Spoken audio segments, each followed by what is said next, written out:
In India, more than 5,000 people die every day due to respiratory illnesses. About 45 to 60% of patients who are critically ill require ventilatory support. In low-resource healthcare settings, use of prolonged manual ventilation is exhaustive, inconsistent, and unreliable. It can lead to mortality and morbidity of patients. Presenting Respirate, a patented ventilator technology developed by Biodesign Innovation Labs, is an affordable, safe, reliable alternative for prolonged manual ventilation. It can be used in emergency care, post-operative care, and transport ventilation. It has all essential ventilator parameters. In 2017, my brother Aditya and I started our medical device company with the vision to make healthcare accessible and affordable through life-saving innovations. Unfortunately, in 2018 February, I lost my brother due to a tragic road accident. This incident was a turning point in my life and made me to dedicate my life in building life-saving technologies. Fast forward 5 years, we were able to build Respirate, and we were able to deploy this device during COVID-19 and deploy in hospitals across India and Africa.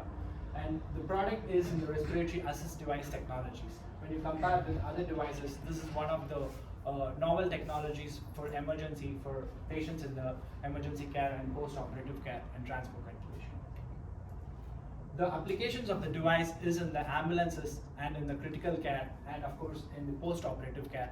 We've also been in touch with the doctors here in the US trying to get our pilots done. So the device also has applications in the mass casualties and in the other critical care situations. When you compare our cost with the other devices in the market, it is a fraction of cost.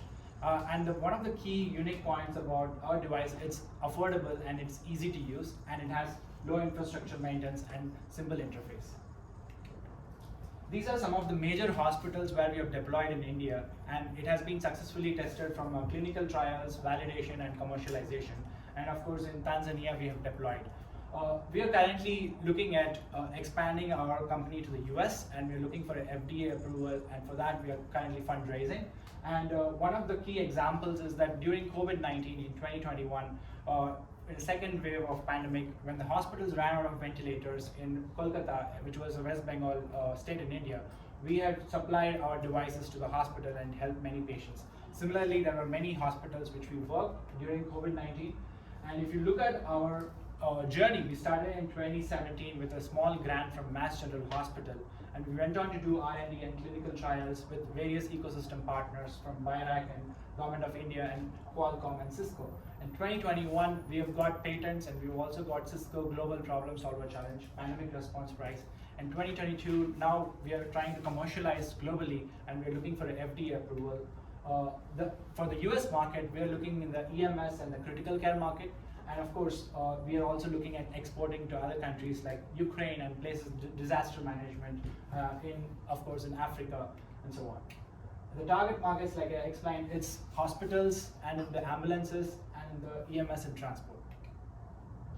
Our go-to-market strategy, we are working with distributors and GPOs for the US market, and we are also working with NGOs and non-profits to identify hospitals which are in need so that we could deploy them, and we're working on a business model around it. We're also working with the government contracts, where government contracts can be tenders, like in the United States, DoD, and so on. Our team, which has very experienced doctors, engineers, and researchers who have been passionate about saving lives and improving quality of care, we've been working over the past 5-6 years in deploying our devices and taking it to commercialization. And right now we're looking for a fundraise about 5 million, 2 million to get FDA, which is like a 6 to 12 months process, and the next 3 million for market access and scaling up. Our next plan is to also ramp up the production after getting FDA and commercialize it globally, starting with US, India, and other countries. These are some of the funding agencies that have supported us over the past years, and I would like to thank Halcyon for this opportunity. Thank you.